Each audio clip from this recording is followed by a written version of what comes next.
IIT fee చెల్లించలేక మేకల కాపరిగా మారిన యువతికి తెలంగాణ సీఎం రేవంత్ రెడ్డి అండగా నిలిచారు. చదువు కోసం 3 లక్షల ఆర్థిక సహాయాన్ని అందించారు.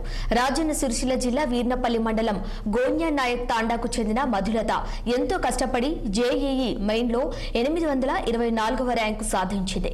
కాగా పేదరికం వల్ల చదువు కొనసాగించలేదు. తన తండ్రితో పాటు గొర్రెల కాపరిగా వెళ్తోంది. కాగా ఈ విషయం సోషల్ మీడియా ద్వారా తెలుసుకున్న ముఖ్యమంత్రి రేవంత్ రెడ్డి మధులతకు 3 లక్షల రూపాయలు అందించారు. పేద యువతికి చదువు కొనసాగించేలా చేశారు. ఈ సందర్భంగా కళాశాల ప్రిన్సిపాల్ మధులతను అభినందించి ఘనంగా సన్మానించారు.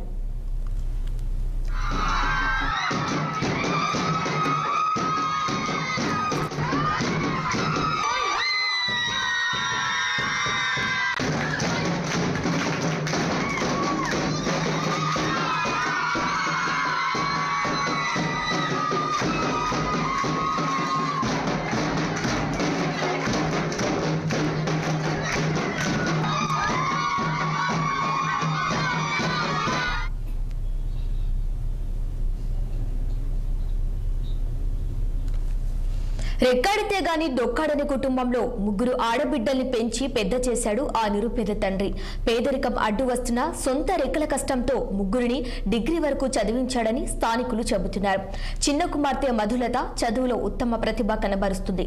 ఎంతో కష్టపడి డిగ్రీ వరకు చదివి ఉన్నత చదువులు చదవాలన్న సంకల్పంతో పై చదువులకు ఎంట్రన్స్ ఎగ్జామ్ రాసి మంచి ర్యాంక్తో అర్హత సాధించడంతో ఐఐటీలో సీటు వచ్చింది. అయితే ఆమె చదువుకు పేదరికం అడ్డు రావడంతో మేకల కాపరిగా మారింది. నేను టీటీడబ్ల్యూఆర్జేసీ సానంపల్లిలో ఫస్ట్ ఇయర్ సెకండ్ ఇయర్ చదివాను.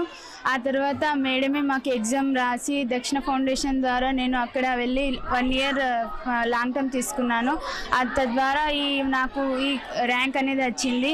మేడం చాలా సపోర్ట్ చేశారు.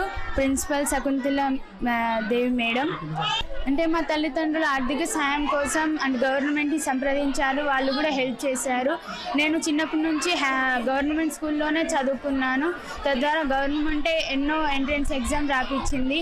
నేను అంటే ఫస్ట్ ఇయర్లో మంచి మార్క్స్ రాసిన కాబట్టి మేడమే గవర్నమెంటే నాకు ఎంట్రన్స్ ఎగ్జామ్ కూడా రాపించింది 1 ఇయర్.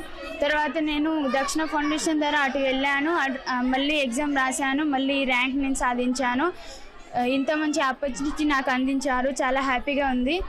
గవర్నమెంట్ కూడా చాలా సపోర్ట్ చేస్తుంది. ఇప్పుడు నాకు ఎలాంటి ప్రాబ్లం లేకుండా ఏ చిన్న సిచ్యువేషన్ కూడా ఫేస్ చేసే అవసరం లేకుండా గవర్నమెంట్ చూసుకుంటుంది. అలా చూసుకున్నందుకు చాలా హ్యాపీగా ఉంది. క్రీడలకు